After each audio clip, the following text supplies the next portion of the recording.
Hello, my name is James, don't forget to subscribe to our channel.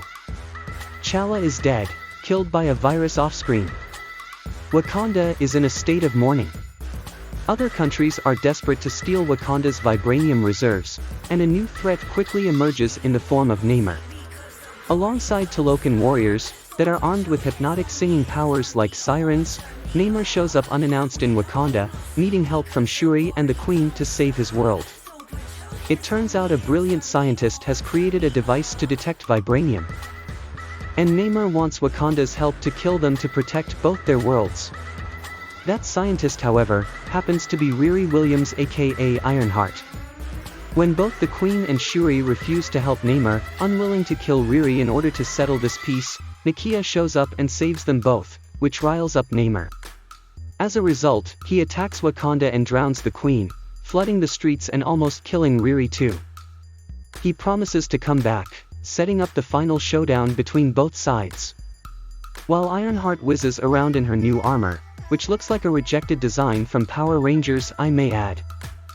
Trying to help Wakanda defeat the Talokan warriors, Shuri, who is now the new Black Panther, squares off against Namor. After using a special ship to dry up the moisture from Namor, he's already slightly weakened as the fight spills over the beach. Namor impales Shuri, but she recovers, shrugging off the injury and overcoming Namor, delivering a final blow that burns his back and puts a stop to this invasion. Instead of killing him, however, Shuri thinks back to her vision, where the Queen questioned what sort of leader Shuri should be, and decides to spare Namor's life. In fact, she agrees to a truce, agreeing to keep the secrets of Talokan safe. Riri Williams is also safe and secure too, allowed to head back home again, while Namor returns to the ocean as before. Of course, given the bad blood between the two sides, not to mention Nakia's ties to T'Challa, this peace seems fragile and could crumble at any moment. Despite being defeated by the new Black Panther, Namor continues to work out how to bring war to the surface world, confident that Shuri can be easily manipulated along the way. Although Shuri is the new Black Panther, the actual title of King of Wakanda passes to M'Baku, who has been a dominant force through much of this movie. Given that anyone of royal blood can challenge the current ruler, it opens up implications over this in the future, especially if T'Challa had a secret child that was raised in secret. Seemingly foreseeing this and not wanting to even open up the possibility of a challenge. At the end of the movie, the tribes gather to crown Shuri as Wakanda's queen, but instead, M'Baku steps off the plane and announces he's the new king.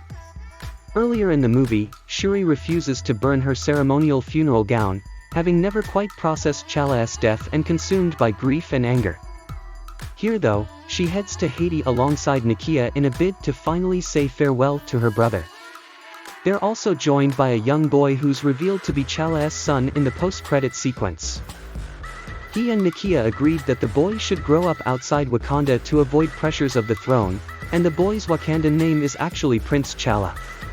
It's unclear whether the plan here is to pass the torch from Shuri across to the new T'Challa or not, but it's a tantalizing prospect.